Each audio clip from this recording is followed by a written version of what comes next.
Some whispers are heard much closer than the loneliness you think you'll get used to over time. But does getting used to it mean forgetting, or just waiting? I have asked myself this question more than ever. I am 60 years old. I have spent most of my life building happiness for others. I lost my husband many years ago, but true loneliness didn't begin when he left. Sometimes, even when you're still alive, you can feel abandoned. I have been alone in this house for a long time. The doors have closed, and so has my heart. But some doors have cracked open in the most unexpected moments. That day was just an ordinary day. Or at least, that's what I thought. Looking back now, I wonder if that night was truly a mistake or if it was a truth I had buried inside me for years, finally being brought to light. When my phone rang, I was sitting on the porch, watching the sunset, the battle between the brilliant light and the encroaching darkness blending together, much like the turmoil inside me. When I looked at the screen, I saw my nephew's name, Caleb. Strange. I love him, but we were never truly close. He was young, living his own life. He didn't call often. I answered. His voice was rushed, but there was something else, something tense. Grandma, I'm near a broken-down car. I'm with D'Angelo. Can we come over for a second? I froze. D'Angelo. I didn't know why that name hit me the way it did, but the moment I heard it, a long-buried familiarity locked me in place. I hesitated for a few seconds, and in those few seconds, something, of course, changed. Caleb arrived just as I hung up. My hand instinctively rose to my chest. My heart, why was it beating so fast? I had seen D'Angelo, Caleb's friend, a few times before. Tall. Strong. Unignorable. Darkly charismatic. A man with an undeniable presence. He was always polite, always respectful, but sometimes, in his eyes, there was something I couldn't name. Something I hadn't seen in a man for many years. And now, those eyes were about to be under my roof. When I greeted them at the door, Caleb was himself, full of energy, carefree as always. But D'Angelo, he was quiet. He was the kind of man who spoke with his eyes. Laura, how are you? He asked, his deep voice washing over me.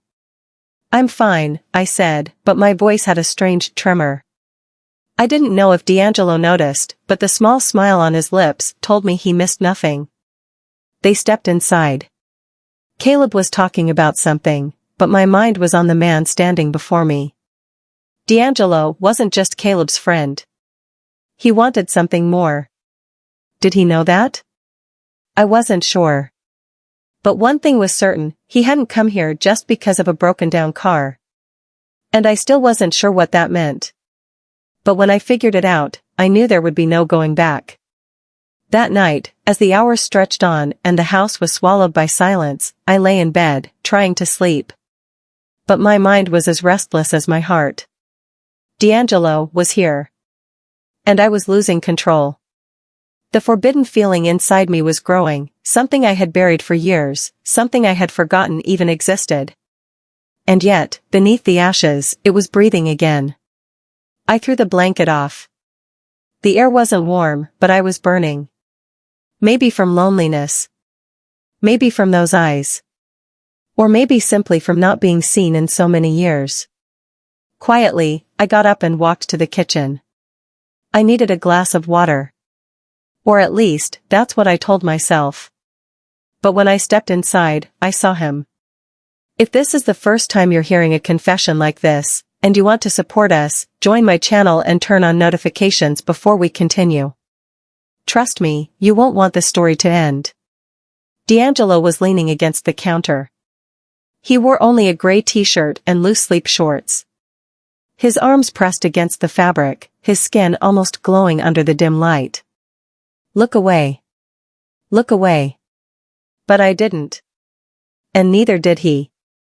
Can't sleep? He asked, his voice low and smooth. I guess I'm not used to having someone in the house, I said. I wasn't even sure if my voice sounded normal. D'Angelo gave a small smile, his eyes never leaving mine. Being too used to loneliness can be dangerous, Laura. I gripped my glass tighter. My hands trembled. I know, I whispered. Silence. But the air was thick with unspoken words. He didn't say anything. Neither did I. But my body leaned toward him before I even realized it, as if the space between us had solidified, like gravity itself was pulling us closer. D'Angelo set his glass on the counter. His fingers traced the rim, his eyes still locked onto mine. Laura, he said. There was a warning in his voice. A hesitation. But he didn't step back. And when I looked into his eyes, I stepped forward. Our shoulders nearly touched. I could smell him. His skin was warm. My heart pounded wildly. D'Angelo lifted his hand, just a few inches. But even that made my breath hitch. Would he move closer? Would he touch me? If he did. If this started. There would be no turning back. I closed my eyes. A storm raged inside me. But just then, a creak sounded from upstairs. I jolted back as if I had been struck. D'Angelo straightened instantly. His eyes flicked upward. Caleb, he murmured. What were we doing? Our eyes met. The tension from a second ago shattered. I had to say something. But I didn't. I just turned and walked back to my room. When morning came, I sat up in bed, still confused. I didn't want to think about last night. But I couldn't erase the moment from my mind. The house was quiet. I walked to Caleb's room, but his bed was untouched. He was gone. Somewhere deep inside me, in the farthest corner of my heart, a decision had already been made. My feet moved on their own. I knew exactly where I was going. I pushed open D'Angelo's bedroom door. Light spilled into the room. His eyes opened. His face was buried in the pillow, still drowsy. But the moment he saw me, he was fully awake. My voice came out calmer than I expected. Caleb is gone. At that moment, his eyes widened. And at that moment, I knew. I had crossed the point of no return. Within seconds, silence enveloped the room. D'Angelo rubbed his eyes and reached for his phone on the nightstand. Caleb, he mumbled as he opened a message. His eyes skimmed the screen before flicking back to me. What does it say? I asked, my heart pounding. D'Angelo raised an eyebrow and turned the phone toward me. Went to visit a friend. Said he'll be back in the afternoon. Didn't want to wake me up. I looked away from the screen and back at him. In that moment, we were both thinking the same thing. Right now, we were alone in the house. D'Angelo set his phone down, his gaze never leaving me. He slowly sat up in bed, his eyes locked onto mine. You know, Laura, he said in a low voice, I noticed you before. But now, being here like this, I realize it's even harder to hide how I feel. His eyes studied my face, and there was a sincerity in them. No regret. Do you want to tell me how you feel? I asked, my voice softer than I expected. D'Angelo tilted his head slightly, his gaze dropping to the floor as he bit his lip, then his eyes found mine again. I can't even explain the pull I feel toward you, he admitted. Even with the age difference. Something inside me shifted, unexpected, inevitable, but something I had been longing for.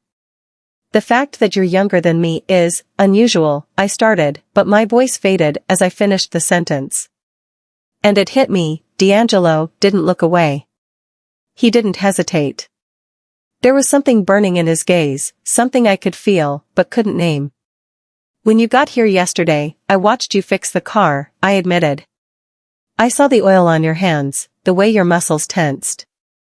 I didn't want to admit it to myself, but I took a deep breath, and I couldn't ignore how it made me feel. D'Angelo leaned in slightly, a small smirk playing on his lips. At dinner, and later in the kitchen, I never expected my body to react that fast, I whispered. He shifted to the edge of the bed, placing his hands on his knees, tilting his head as he looked at me. I thought about last night too, Laura, he said, his voice softer now. And when I saw you in the kitchen, something changed. Even if it was just for a moment. I knew I couldn't just see you the same way anymore. Something trembled inside me. I was looking at him in a way I never had before. And he was looking at me the same way. I crossed my arms, not in defense, but as if bracing myself for what came next. D'Angelo, I said, my voice unsteady. He gave me a slow smile, then reached out, running his fingertips over my wrist. We both know where this is going, don't we? He murmured. I held my breath. Because we did. And this time I didn't want to pull away. Inside, I was shaking, but not from fear. From anticipation. A kind I hadn't felt in a long time. Maybe ever. D'Angelo's eyes locked onto mine. And in that moment, I knew he could feel everything happening inside me. He knew because he felt it too. Slowly, my hand reached for the tie of my robe. As my fingers loosened the thin fabric, I felt the weight of his gaze on me. The knot unraveled. The front of my robe parted slightly. And then, just like that, it slipped from my shoulders, pooling at the edge of the bed. I took a deep breath and, without another thought, slid closer beside him. His presence was warm. His breath was near. For the first time, I could fully take in his scent, clean, youthful, mesmerizing. My hand rested on the sheets, but my body was already drawn to him. And I had no intention of pulling away. D'Angelo slowly lifted his hand, his fingertips tracing along my face. Laura, he whispered, his voice low and inviting. I closed my eyes. His voice wrapped around me like a deep melody, slow and irresistible. When I opened them again, his face was much closer. And then, our lips met. At first, slow. Exploring. But within seconds, everything we had been holding back poured into that kiss. D'Angelo's hands slid down to my waist, pulling me against him. For the first time in so long, I felt truly seen. I wanted this moment. D'Angelo slowly leaned in, his presence surrounding me like a shadow, his gaze never leaving my face. There was something in his eyes. An openness. An unspoken confession. And I was ready for it. I was ready for all of it. When I saw D'Angelo slowly lift his hand, I felt something stir inside me, something warm and intense, so much so that, for a moment, I forgot all my loneliness. In that overwhelming excitement, I reacted instantly. D'Angelo, you're perfect, I whispered. I couldn't even open my eyes. All I could hear was the shaky sound of his voice. When I finally opened them, he was looking at me, offering compliments, telling me how beautiful I was. But all I could focus on was the morning sunlight casting a glow on his shoulders. I reached out, letting my hand glide down from his shoulder, then placed it on his back and pressed gently, without realizing that my nails were digging into his skin. As I whispered, D'Angelo. I knew from the very beginning that you were the right choice. D'Angelo leaned down, his breath warm against my skin as it hovered between my ear and neck. His voice was deep, romantic. You'll never feel alone or abandoned again, he murmured. His movements became more intense. I couldn't hold back. My hands reached for the bedsheet, clutching it tightly. My entire body trembled uncontrollably. My legs tensed as if being overtaken by an incredible force. What was this? I had never experienced anything like this before. It was unbelievable. I had heard about something like this, but I never thought I would actually feel it. D'Angelo must have understood. He looked at me, his expression knowing. You're reacting as if your body is experiencing this for the first time, he said, his voice laced with both surprise and intrigue. And, truthfully, with a mixture of shock and exhilaration, I admitted, yes, D'Angelo, this really is my first time. The moment he heard that, he must have been so overwhelmed that he completely surrendered to the moment. And then, he collapsed right beside me. We lay next to each other, our breathing still uneven. My chest rose and fell rapidly as I turned my head to the side. D'Angelo was staring up at the ceiling, but there was a faint smile on his lips. His fingers moved slowly along my arm, as if he were memorizing the feel of my skin. After a while, he was the one to break the silence. He lifted his head slightly, reached for his phone, and checked the time. Then he turned to me, raising an eyebrow, his eyes glinting mischievously. "It's only noon," he said with a sly grin. I narrowed my eyes, trying to suppress the spark inside me, but I failed. And I asked, even though I already knew exactly where he was going with this. D'Angelo tilted his head slightly, his smile widening. "There's still a long way until nightfall," he whispered. I smiled back. He had me utterly captivated. "And just what exactly do you have in mind, D'Angelo?" I asked. He propped himself up on one elbow, reached out, and gently placed a finger under my chin, tilting my head toward him. "What do you think?" he asked, his voice husky, still laced with exhaustion, but undeniably inviting. A laugh escaped me before I could stop it. I placed my hand on his chest and gave him a light push. But he wasn't the kind of man who was easily deterred. Instead, he only leaned in closer. And suddenly, a thought flashed through my mind. "What happens after this, D'Angelo?" I asked, my voice softer than I expected, but the turmoil inside me was as clear as day. At that moment, he grew serious.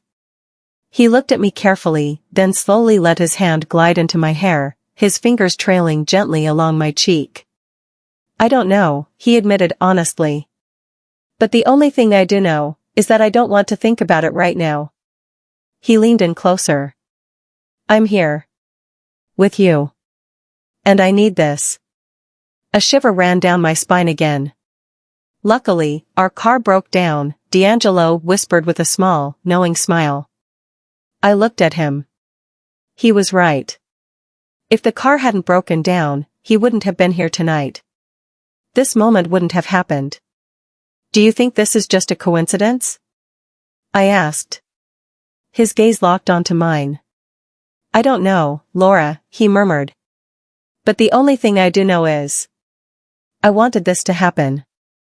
A warmth spread inside me. Whether it was coincidence or fate, it no longer mattered. D'Angelo was here.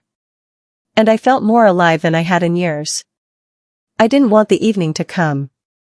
I didn't want Caleb to return. And I couldn't wait to tell you just how far this story would go. Stay tuned, because this story is far from over. If you've read this far, I know it's already captured your heart. There's so much more to share, and you won't want to miss it. So hit that follow button, turn on notifications, and leave a comment below.